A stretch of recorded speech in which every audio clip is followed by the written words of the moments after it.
బ్రహ్మదేవుడు సృష్టిని సృష్టించే ముందు గాడిదను దగ్గర రమ్మన్నాడంట. నీకు 40 సంవత్సరాలు ఇస్తాను తీసుకో ఆయుష్ అని అడిగితే, నాకు ఎందుకు సార్ 40 సంవత్సరాలు, నాకు 20 సంవత్సరాలు చాలు, నేను బరువులు మొయ్యలేనంది గాడిద.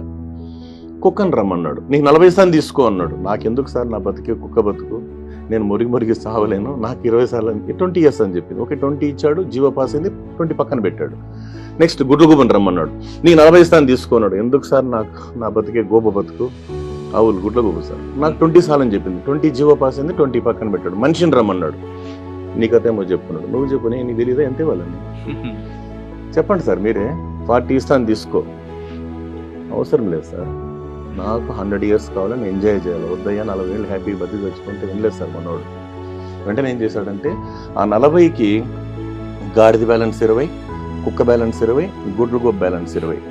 ఈ 40కి అంటే ఈ 60 జతేసి 100 ఇయర్స్ జీవో ఇచ్చేసాడు ఎవరు, బ్రహ్మదేవుడు. దీని అర్థం ఏమంటే మనోడు 40 వరకు హ్యాపీగా ఎంజాయ్ చేస్తాడు సార్. పెళ్లి చేసుకుని హనీమూన్లు, టూర్లు, షికార్లు ఎంజాయ్. 40 స్టార్ట్ అయింది సార్ గాడిద బరువు, డొనేషన్లు, స్కూల్ ఫీజులు, కొడుకు పెళ్లి, కూతురు పెళ్లి, చివరికి 60 వరకు అన్ని అగసాట్లు అయిపోతుంది సార్. రిటైర్ అయ్యి ఇంట్లో వచ్చి కూర్చుంటాడు. కుక్క మాదిరి మురిగేది, కుక్క మాదిరి తిరిగేది. అంటే వాళ్ళు ఎక్కడన్నా గుళ్ళకు గోపురాలకు పోతే కుక్క మాదిరి ఇంటి దగ్గర కాపలా. అవును సార్, 80 నుంచి 100 వరకు చావకుండా బతికుంటే ఇంటి ముందర పెద్ద సీసీ కెమెరా సార్. గుడ్లు గోపులా చూస్తాను, ఎవరు వచ్చిపోయినారా అని అడుగుతుంటాడు. ఇది మానవ జీవితానికి సంబంధించి అంటే అంటే చాలా కాలంగా మన జీవితానికి పరమార్థం, ఇది అర్థం పరమార్థం అంటారు ఈ భాగం. నేను ఈ మధ్య కాలంలో మనకు మా గురువు గారు డాక్టర్ సి నారాయణ స్వామి గారు, అదేవిధంగా కాకినాడకు చెందినటువంటి పుత్తూరి సీతారామరాజు గారు సార్, ఆయన కెనడా దేశంలో కెనడా డే కథల పోటీల్లో రైతన్న గురించి చెప్పి ఆ ఆలోచింపజేసే విధంగాను, కన్నీరు తెప్పించే విధంగాను, ప్రోత్సహించే విధంగాను ఉన్నటువంటి ఒక అద్భుతమైన కవిత మీ ముందు అంటే వినిపించబోతున్నాను సార్. ఆయన సీతారామరాజు గారు రచించారు దీన్ని. అతను కాడి దించేసి వెళ్ళిపోయాడు, అతను ఊరు వదిలిపెట్టి వెళ్ళిపోయాడు, కాస్త వెతికి పెట్టరు.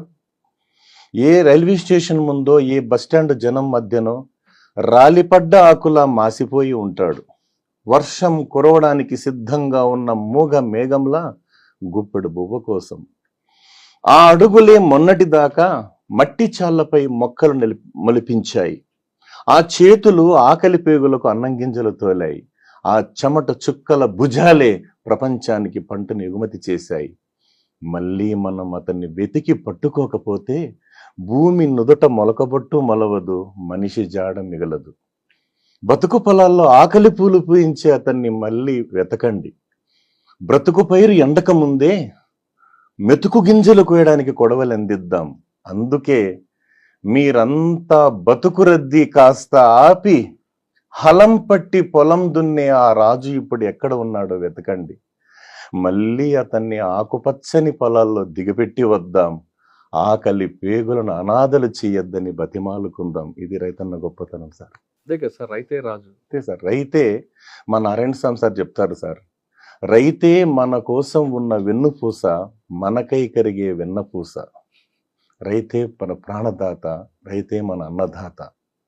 రైతన్నకు లేదు కులం, రెక్కల కష్టమే అతని అభిమతం.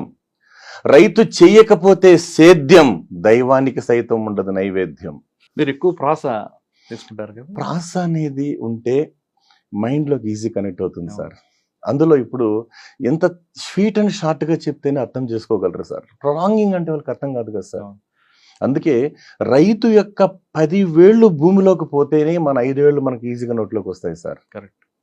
అందుకే మనం రైతన్నని, మన ప్రాణదాత అయినటువంటి, మన అన్నదాత అయినటువంటి రైతన్నకు మనం చేదోడు బాదోడుగా ఉంటే మనం 10 కాలాల పాటు చల్లగా ఉంటాం సార్. ఇది రైతన్న గొప్పతనం.